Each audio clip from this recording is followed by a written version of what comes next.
to Forever Comics. And this week we start on a little more solemn note as we pay homage and say rest in peace to Damian Wayne. Have a moment of silence.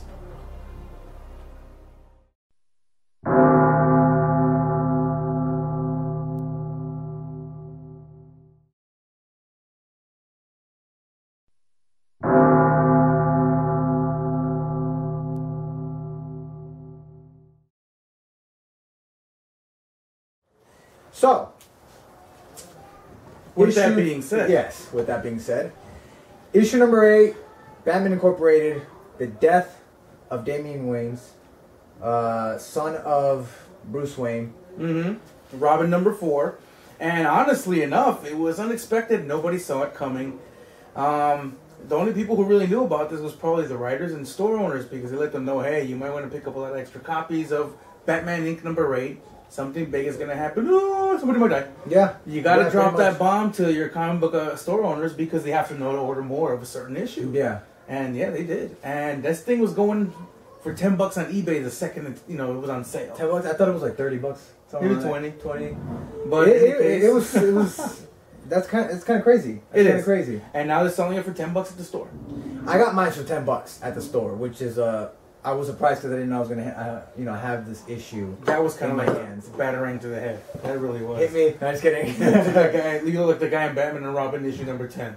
No. If anybody doesn't know about that one, go out and get it. Great issue. Let's talk about the book itself. Let's go ahead with Death of the Family. Did you think that Grant Morrison did a good job? Right? I'll be honest. No, I'm not gonna say it was the coolest death. That it wasn't as as crazy. I mean, there was a lot of brutal. It was brutal. It was a brutal death. There was a lot of brutal art in there. Damian Wayne's really got it. Oh yeah, he got his. He got it, but good. I mean, just check this out.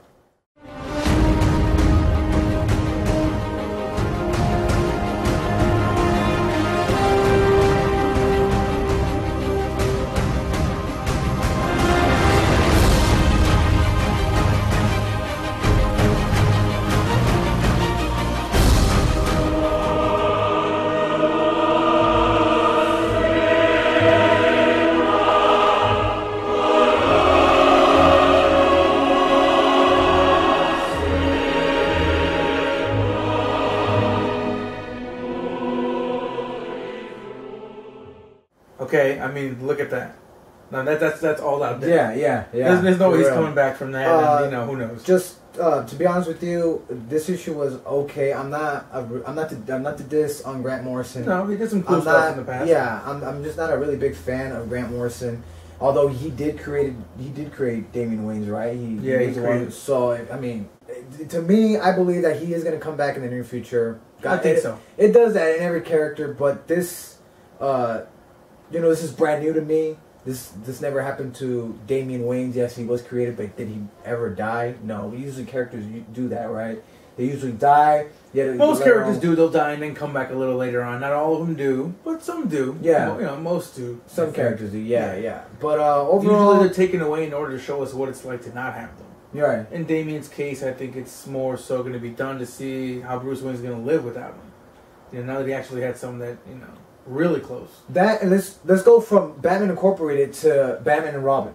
Okay, from Batman. Let's start off with Batman Detective Comics. They kind of gave us a quick look and awesome cover. Once again, Jason Fabok, actually Fabok, whatever. I'm not really sure how to pronounce his name, and I apologize if I got it wrong. But he's been taking over the drawing job for, I think it was Tony Daniel, because he was doing Detective Comics for the longest time. And apparently, eventually, Fabok took over, and he's been doing an amazing job. I mean, it almost looks just as good, Incredible work. And we could touch upon it just briefly on how he feels, and he's at Damian's gravesite, and just kind of says a few words, nothing much, and then Alfred's there next to him, and he just kind of, you see that he sheds a tear. And he's like, what am I going to do now? Not too much detail, as opposed to just the rest of the issue goes on. Then we jump into the next week's book, which was, I think, the book that was, more so chosen because it is Batman and Robin number 18, because it was a team book, the dynamic duo book. It was specifically chosen to convey that message. So this is a issue when he died. This is the issue with absolutely no words. No words in it. Yes, it's nothing but pure imagery. All images, pages of just Batman going throughout his day, Bruce Wayne dealing with his life, and you just every second It was a beautiful book. Yes, it was beautiful. Hey, shed a tear, brother. Yeah, it was good. Even when I read the part where Damian left the letter for Bruce Wayne, it was really touching. I have to give it up for Thomas. He did a good job writing that issue. I love that issue. He's a great writer, man. I've been loving just all the stuff he's been doing here. I mean, he's done this. He did, I believe, he did some Green Lantern Corps. He's always involved in that. He's got really, really good writing skill. He's got a lot of good skill. He makes things really, really interesting. And it's basically just Bruce Wayne going through his day, and it's all told with no words, no captions, no bubbles, anything. Beautifully done. It's the true essence of comic book, you know. Which brings us now to issue number 18 of Batman. You're seeing double. But yes, indeed. Wow. I mean, this one isn't illustrated or isn't drawn by Greg Capullo. And right away I'm like, oh, dang, kind of bummer. But no, because it's done by Andy Kubert. So yay, we get to see Andy Kubert's work for, for a month, which is cool. And the other half was done. I forget about the other artist's name. I don't think it's Sandra Hope. I think she's a colorist or inker. But because there was two artists. Yeah, just two different chapters in the book, and each one was written by someone else, and it was really well written. Yeah, I think more than anything, the story was well different. Done. I enjoyed it. I thought it was a pretty good issue, being the fact that when I Robin covers, it's all about Robin covers this month. It's pretty much just basically everything's all about Robin. The Requiem story. Yeah. Good issue. I like how Harper, or that's her name, right? Harper. She comes in, she kind of tells Batman that you're not the only one that had a family, that died. Even though yes, that was your son, but her mom died as well, correct? So she kind of puts herself. She knows what Bruce Wayne is going through, and she kind of tells him that it happened. It's going to be hard, but we want you to stay. To keep doing with what you're doing, pretty much, Yeah, she basically just tell him, hey, Batman, we need you. And she was actually introduced a while ago. Batman saved her from a bunch of goons, ended up getting her father caught and captured because he was, bad time man. He's actually in Blackgate Prison. Comes to with that, she herself kind of wants to be a crime fighter. Almost, reminds you somewhat of the movie, of the Dark Knight Rises. Right. To where it's like, almost like somebody, sees Batman as more than just a man. He is literally, he's a symbol. He's a symbol. You know what I mean? He embodies something more than just a man out in a suit. It's it's like something you give power to. It's like a movement. And it's very strong and it's empowering, and people need that. People need that in order to thrive off of. Kind of like they need it as their reinforcement of hope that things will get better. There's always a more good than bad, and there's always somebody willing to fight for the little guy. That's great. That's what most of us I think really love about books, and wish we could do the same thing because of that. Right. Just that that awesome feeling that just being able to be something more bigger than life. It's great. And he's literally running himself dry. I mean, he's been crime fighting night after night without getting any sleep. Yeah. He's worn the hell out. 5 days without sleeping or something like that. His armor, his body armor is like all ripped to shreds. And little by little, Harper's starting to see that she knows that she's been monitoring him since their first encounter. Yeah. She's pretty smart. She's got a pretty smart quick girl. wit. I like the character. I like that character, and hopefully raises questions. Obviously. Yeah. Hopefully the next issue comes out good. I can't wait. I can't wait for next month's issue. Very interesting. And with that, I mean, Robin has passed away, and it's literally just the beginning. We really don't know what's the next step. Right.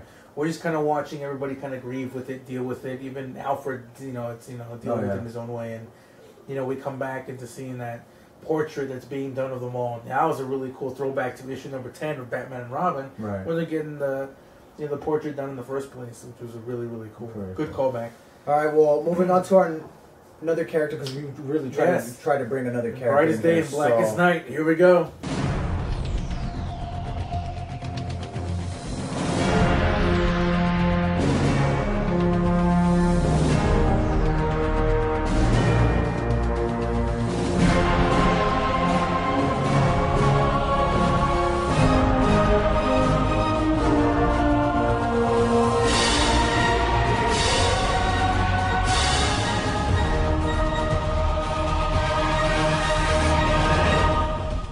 Green Lantern. Green Lantern number 18. Changing gears here. We're changing gears. Green Lantern number 18.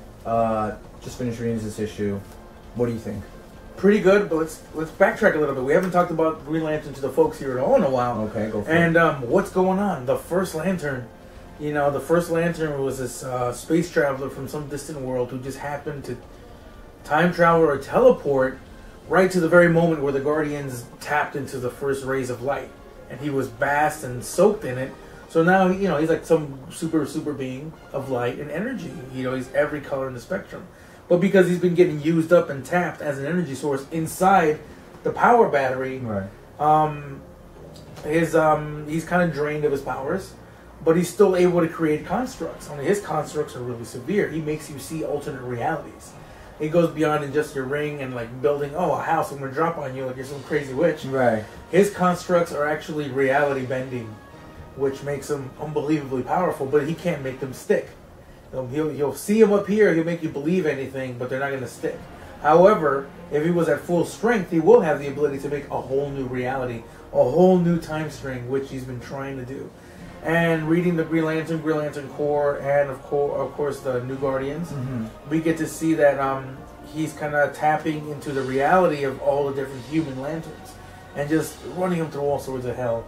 And it's great. And on the other end, Hal Jordan Sinestro, still in the dead zone. What's going on with that? Well, they were still in the dead zone, and then I think it was in issue 17 was where Simon Baz ran into they were in the Dead Land too, and he finds Hal Jordan and Sinestro. Then they're there arguing because they kind of wanted they were fighting for the ring because Simon Baz still had the green ring. Yes, because Hal Jordan and Sinestro actually both had a ring that were made out of the same ring. Right. And they ended up being caught in almost like a bomb that they had to set off, blowing up a lantern, combined green and yellow energies in order to destroy a bunch of black lanterns that Black Handed unleashed back in, I don't know, the annual, I believe it was. Right, and that's going back a few issues, at least, 5, 6 issues and stuff. Yeah.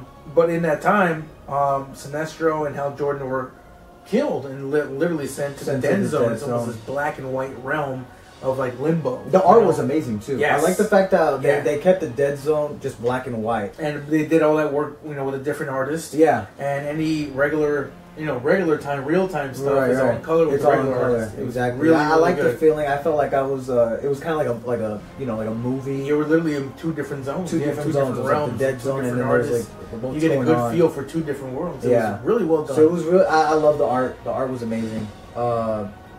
Tom Array was kind of explaining about the first Lantern. I really, do you know more about it? Well, Tom Array was actually killed by Sinestro during I think it was the Sinestro Corps War. This dates back to years now.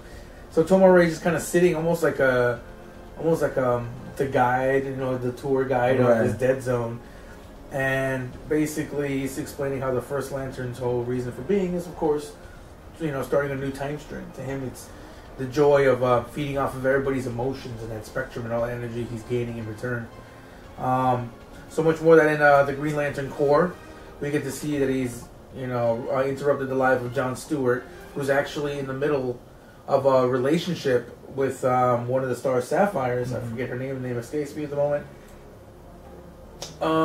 And of course, the first Lantern kind of goes into every Lantern, pulls out all these different aspects of their life, and then he changes it and says, "Well, what if this would have happened? What if that never would have happened?" And he gives him the choice to become an Alpha Lantern. The Guardians actually gave John Stewart a chance to become an Alpha Lantern one time, which actually makes him more machine than man. Right. And in that reality, the first Lantern bent him to, he did become it. He ended up killing Guy Gardner and a bunch of his other friends. In another reality, for the new Guardians, Kyle Rayner, he had him become. Eventually, he altered his time to where he would become some super enforcer with all his new powers, because Kyle Rayner is now the White Lantern. He embodies every single one of the spectrum. Kind of neat for him. He finally got his time. His not only that, but like his destiny's kind of showing through, and God only knows what that means for him now that he kind of reminds me of that first Lantern. He can bask in all the colors. So what does that exactly mean? And you know, can they stop this guy? Because he seems unbelievably powerful. Yeah, yeah. He's like so, really powerful. In the issue, they pretty much Tamara was pretty much explaining the whole thing what you just finished.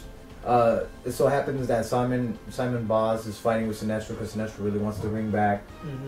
And it turns out that I think Hal Jordan was also part of that fight, correct? He was trying to get the ring. Everybody was, you know, kind of scuffling, yeah. Yeah, and it so happens that Sinestro and Simon Boz returns back to Earth to regular time, yeah. To regular time, and Hal Jordan stays. He's stuck in the dead zone. He's stuck in the dead zone, and something appeared that Carol was in danger.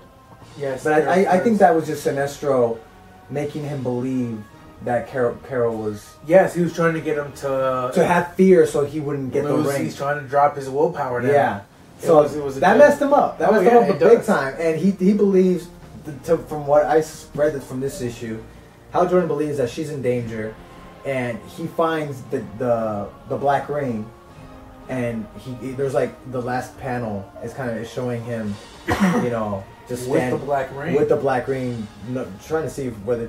You know, to choose whether to put it on or not, just so he could save Carol. He almost can't use it because he's alive. In order to use a Black Lantern ring, you have to be dead. So he sees the cliff and he doesn't know whether to jump or not. That's a pretty. That was a good cliffhanger. Yeah, that was. I can either use this thing to get out of here or not, but that means I gotta plop. Yeah, and it's so weird because a couple issues back, the book, it said the greatest Black Lantern is Hal Jordan. So it's just full circle. That was actually right before the annual. Yeah, I think Hal Jordan is gonna have to die in order to free himself and maybe save the world. Yeah, who knows? It's incredible. It was a good issue, but that was good. I liked it. So, with that being said, I mean, it's going pretty well. I'm actually way more interested in seeing how this is gonna turn out than the Rise of the Third Army, which wasn't as good. I didn't think it was as good. It was neat. Reading all the different books and all the tie-ins with it. That was really neat. Other than that, you know, Third Army was okay. Right. It was a orange level threat, not so much a red or this one. I don't know. This one was the platinum yellow. I mean, this is pretty bad. It was okay too. I wasn't really interested in the Rise of the Third Army. Right. Something new that Jeff Johns came up with. By the way, for those of you who haven't heard, Jeff Johns will stop writing Green Lantern after number 20. So that would be. I think he was doing it for so long, years. And he was good at it. He was good. I liked anything he puts his his pen or a laptop to work on. It's going to be pretty good. It's going to be decent. So with that being said, we thank you guys for watching. These are just. Don't worry, we're going to come back with more. Yeah, you know what? Books. Next time it's going to be really hard for us to do. We're going to keep it Marvel. We'll keep it Marvel for the next round. Oh, yeah, most we'll definitely. Talk straight out X-Men because there's a lot to catch up on in the X realm. Yeah, it is big time. So thank you for watching. I'm Ernie P. And I'm Andres V. All right. See you guys later. Thanks for watching.